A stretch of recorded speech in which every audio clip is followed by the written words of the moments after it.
Hello everyone, Ryan here with Product Impressions. I have a little bit bigger of an item to look at today. This is a new computer from HP. There's apparently one little spot on the box that actually has their logo. Now this is the new HP Spectre 360 convertible computer. Quick rundown of the specs that they have here. 512 gigabytes solid state drive, Intel Core i7 processor. Let's see. Something called 32 gigabytes of Intel Optane memory, as well as 8 gigabytes of onboard RAM. I'm going to guess that the Optane memory is something in between the regular solid state memory and RAM, so I'm curious what effect that is going to have. It's a 13.3 inch LED display, Windows 10, fingerprint sensor, touchscreen, what have you. So yeah, this is a pretty big step up from the Lenovo Yoga that I've been using. I'm pretty sure that has 4 gigs of RAM, much smaller solid state drive, so this thing should be pretty much double all of the specs of the computer that I already have and be in about the same size form factor. So let's pop this thing open and take a look. Alright, I've popped open cut open the tape on this box already, so we are going to take a look and see what is inside when you get one of these HP Spectre computers. Yep. Whoop. There was apparently a cover of some sort. We're going to take a look and see what that is. So here is the box for a Spectre computer. Seems to be pretty simple. There is absolutely nothing on here except for just saying Spectre. HP logo, absolutely nothing on the back, nothing on any sides except for a little barcode there. So let's pop this open.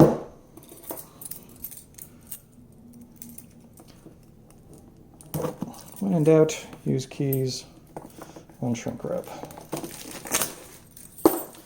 They're always handy. Okay.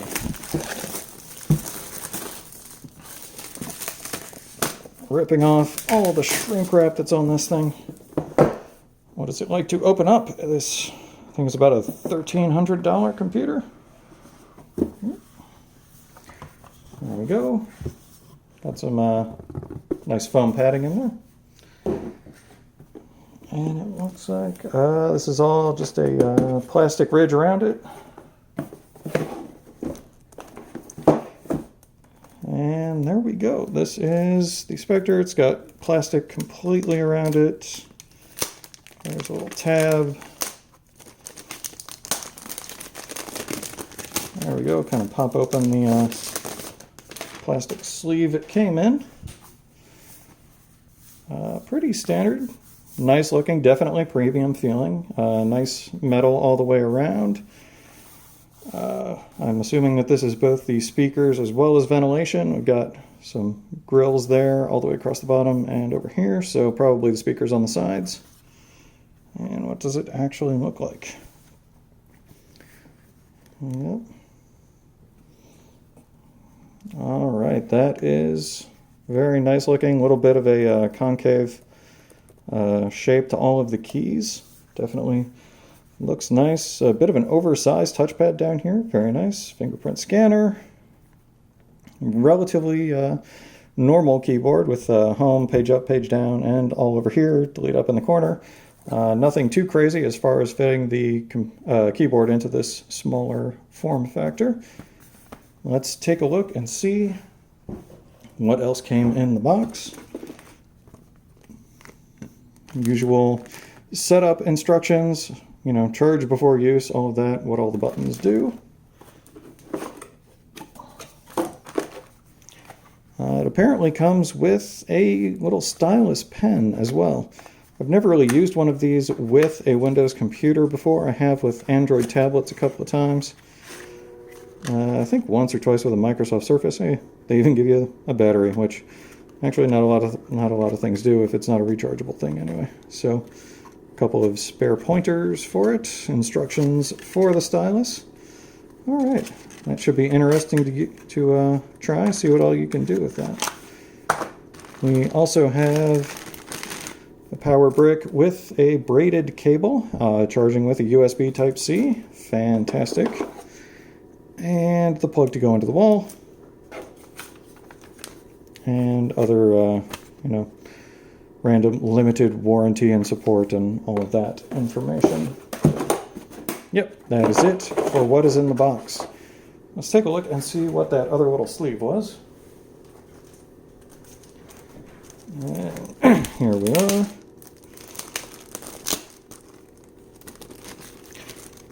It seems to be something of a faux leather envelope. HP branding down there. It is stitched closed down at the bottom, and a pretty stiff Velcro on the top. And yeah, just kind of a, I'm assuming faux leather. Yeah, that definitely doesn't smell like real leather. It doesn't have much of a smell to it, but you can tell it's not real leather. Yeah, so kind of a nice envelope style holder for a computer. A little bit odd that they went with opening lengthways rather than, oh sorry, at the top of it, if you were holding it like a piece of paper as opposed to the side. Makes it a little less convenient, but hey, whatever, we'll give it a try, see how it works. All right, let's take a look at the new Spectre versus the Lenovo 12-inch that I've been using. So 13-inch versus 12-inch. And you can see, if I stand them up on the desk here, the HP Spectre 13-inch is a little bit wider than the Lenovo 12. The Lenovo is a little bit deeper, though. So roughly the same size, dimensions are just a little bit off. The main reason why I wanted to point that out is because if we pop these both open, you can see the difference in the screen sizes. And there you can also see a little bit of a difference in the processor in that I opened this one second, but it actually started up faster. You can see here, this is the Spectre is a little bit shorter, but the bezels are so much narrower. On the Lenovo, you've got this thick bezel down at the bottom, whereas it's much narrower on the HP, and the HP also has the dual camera setup for Windows' new face unlock features. So you do have that if you want to do that. You can see a little bit of a difference as far as how bright the screens can be. Both of these are on maximum brightness now. I'm not sure if it's going to show up in the video very well, but the HP is definitely brighter and clearer than the Lenovo was. Now, I have been using the HP for doing regular work, hosting trivia nights, things like that, and I would say if you don't have the screen brightness cranked up on this, you can probably get about, I'd say 8 or 9 hours of actual work on documents and things like that. If you are doing a lot of videos and streaming and such, you're not going to get nearly as much.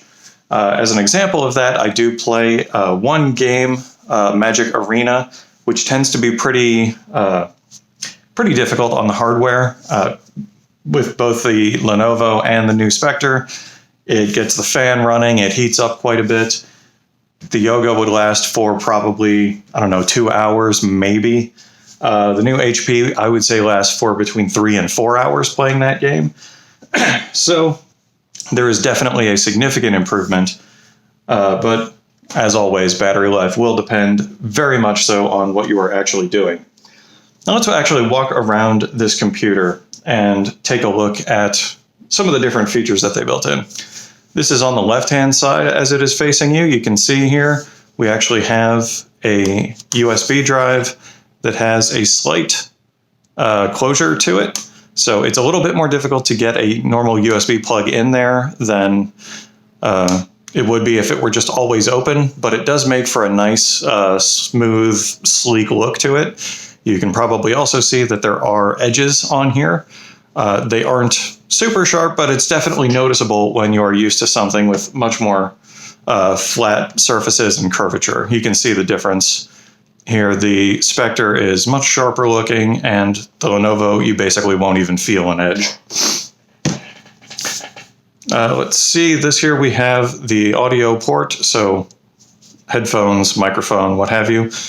They moved the power button out to the corner that is kind of beveled off here, which I must say is very nice. There have been times when I go to move the Yoga here, Lenovo computer, and they had it pretty much towards the center on the side. You can see it lighting up a little bit here. When I've moved this computer in the past, I've inadvertently put it to sleep. So that definitely does not happen with the HP, which is a nice little feature to have on with the power button on the corner here. You can see some branding on the hinges here. It says Spectre on one, the other is just plain. It does completely open up and fold over like a tablet. Yeah. And so you can see it's just smooth on the other side.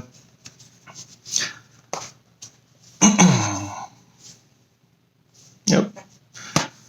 Moving around to the other side on the right-hand corner, you see a USB-C. This is a Thunderbolt port. And there is a second Thunderbolt port right here. This is very nice, though I have noticed the hardware will, or I guess it might be a software issue, it will sputter a little bit depending on where I plug in my docking station. There have been times where I plug it in to the one on the side, which is easier to reach if I've got it standing up here. But I plug it in on the side, it'll start charging, but it won't actually connect all of the peripherals. I can move it then to the corner and it recognizes it just fine. Other times I plug it in and it works perfectly. So I'm not sure if this is a hardware or a software issue. Maybe there will be an update that solves this problem, but it is a very minor problem if you want to call it that at all. Another nice feature here, next to the USB port on the side, you see here we have an actual built-in hardware switch to turn off the cameras, the webcams that are built into the screen. So if you are concerned about privacy, you don't have to attach a physical shutter to the screen up here. There are cameras up here on two different places anyway, so that probably would not be your best option to try and put a physical shutter. And there's also not much of a bezel here for you to attach anything to it. So if you want to make sure that no one can turn on your camera to spy on you, there is a physical button or switch here that you can push, and you see the red, it's shut off. And then you also have a micro SD card reader built into the side as well. While we're looking at the bottom, you can see here is where we have the speakers, and we've got ventilation across the bottom and a speaker on the other side. One thing that is nice is that rather than having separate feet on each corner, this goes all the way across the bottom, which it vents out the back here, and we've got, now I'm drawing a blank as to which one is the intake, but in any case, one is on the opposite side of this foot that goes all the way across, so that actually serves to make sure that it's not recirculating the hot air through, which makes it a little bit better as far as cooling is concerned. Now, the actual use of this computer, I know I mentioned it before when I was first feeling it when I opened it up, but these keys, the travel on them is very nice. The keyboard feels nice. There's no flex to it. It's got a very solid feel. However, it is very slick. It took me a little while to get used to using this. I definitely have to feel for the ridges that are on the keys to make sure that my hands are in the right place. I tended to drift around a little bit when I was typing at first, but I got used to it pretty quickly. So that is nice. I have read that the trackpads, the Spectre computers have had issues with trackpads in the past. Not that they didn't work or anything, but basically that it wasn't as premium of a feel as the rest of it. They seem to have solved that. It is very smooth, very responsive. As you go back and forth, it is a very wide trackpad, but the ratio pretty much matches the screen. So it is something that you get used to pretty quickly. You've also got a fingerprint sensor built into the side here, so for unlocking purposes, you can just touch that and it unlocks very quickly. I haven't had any issues with that at all. One thing to consider, though, is between these two, the price. This was a $600 laptop last year. I got it for $400 because it was an open box item. There was a review about that. This one is about a $1,000 to $1,100 computer, depending on where you're buying it, what promotions are going on. You can tell a tremendous difference in the graphics processing and all of that. While this computer would struggle to run the game that I play, this one seems to run it with ease. The graphics are way better. It's way more immersive. So all in all, I cannot say enough good things about this HP computer. Also, one thing to consider when you are looking for bags to carry these things, This new 13.3 inch screen is, as we saw earlier, the body is about the same as a 12-inch screen here. So if you're buying a carrying case, you really need to look at the dimensions of the case itself to make sure that it will actually fit and not just take the manufacturer's word that it'll fit any, 12-inch or 13-inch computer. So that is one thing to be aware of. The bezels are so thin around the screen here that you will need to kind of check the measurements before buying a carrying case. All in all, I would say that this is a phenomenal computer. If you've got $1,100 to spend on a computer, this is a very good one. I cannot find any issues with this other than the weird little hardware glitch with the two separate USB-C ports, the Thunderbolts. But even that is not much of an issue. Both of them charge, both of them recognize peripherals. Just for some reason, this one is a little hit or miss when it first starts up. Hopefully this review has been of some use to you. Like, share, subscribe. If you've got any other questions, let me know. I'm definitely keeping this for my personal use, so I can test things out or do whatever you may need to get a little bit more information. Like, share, subscribe. Thank you very much.